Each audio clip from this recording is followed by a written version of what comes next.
This video is about my grandparents, Wilfred Archibald Pelling and Winifred Frances Ford. It covers the time period of the Great Depression, 1929 to about 1940. By this time, their 4 children had been born: David, Helen, my mother, Ron, and Mary. On October the 29th, 1929, the stock market crashed and the Great Depression started. Once it got its grip on the economy, as much as 30% of the workforce was unemployed. Up until this time, Grandpa had worked for Rice's Dairy as a driver, and they lived at 189 Howland Avenue in Toronto. By 1930, he had left the dairy and was operating a service station at 2048 Dufferin Street, and they lived at 55 Amherst Avenue. In 1932, they lived at 3501 Dundas West, and Grandpa ran a battery tire and gasoline service station. They lived above the business.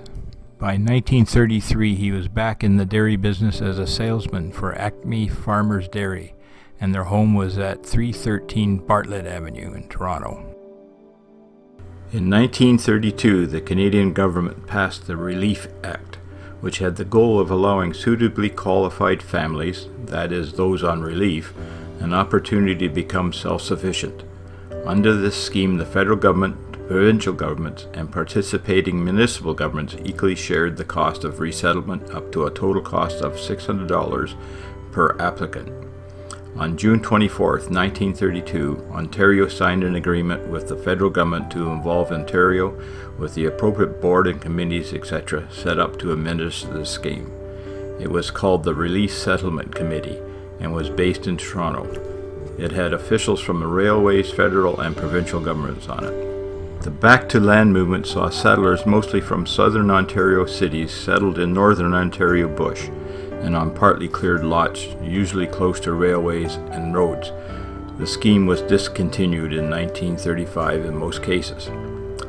These settlers were called the $600 men in the north because of the handout they were given. This $600 was divided up between transportation, $80, construction of a cabin, $100, first year maintenance, $120, second year maintenance, $100, and livestock and equipment, $200. They weren't given this money directly. It was doled out by an agent, and most of the time the agent actually bought the items and then gave them to the settlers. The fact that these people got this handout upset people who already lived there and were struggling. There was a popular saying at the time: the $600 men were given a cow and a plow. They ate the cow, sowed the plow, and went back where they came from. The fact that most of these people were not farmers, had no idea how to farm. I know my grandparents were like this. They almost starved to death. In the winter of 1935-36, it actually got down to minus 72 degrees Fahrenheit. I remember my mother telling us about it, and I have confirmed that it really did get that cold. About May of 1934, Grandma and Grandpa made the decision to join the relief scheme. Grandpa's name is on the list of 20 proposed settlers dated May 31st, 1934. It also shows that they would be settling on land described as the southeast quarter of Lot 2, Concession 4, Stock Township, and the nearest post office was in Alert. This was in the district of Cochrane. By June 15th, 1934, Grandpa was up in Matheson signing the application for this piece of property.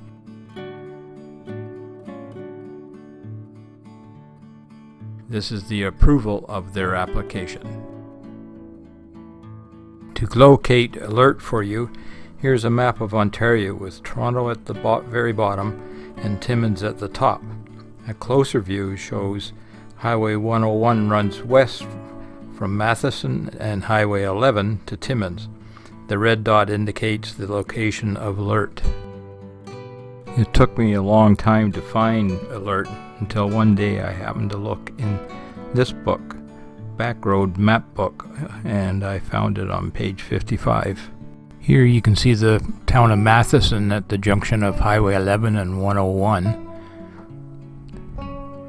And here's the little hamlet of Alert, north from 101 on Highway 577.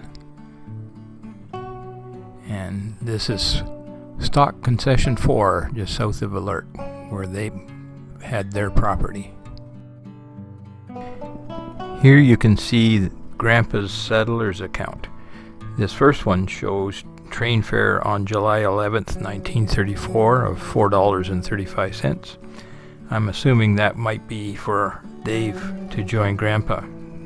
The fares on August the 24th and the 29th probably for the rest of the family. It looks like their effects did not ship until September the 17th, 1934. Also, it shows they had bought a cow in August. These are some examples of their later accounts.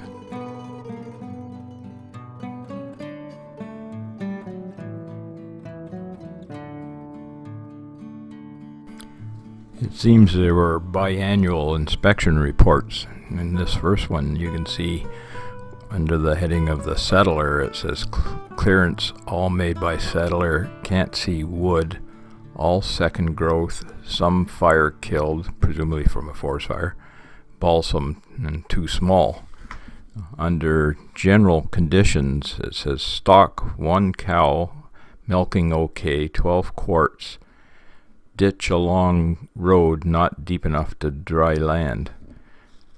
I don't know if they'd be responsible for the ditches though. But anyways, improvements, it says 3 acres cultivated, oats, peas, garden 1 acre, going to build raised hen house, poles. Under improvements of buildings, it says house frame 16 by 23, 2 stories, log barn 16 by 15, lumber floor and roof. And at the bottom under remarks, complains pains in back, think it might be a gallstones.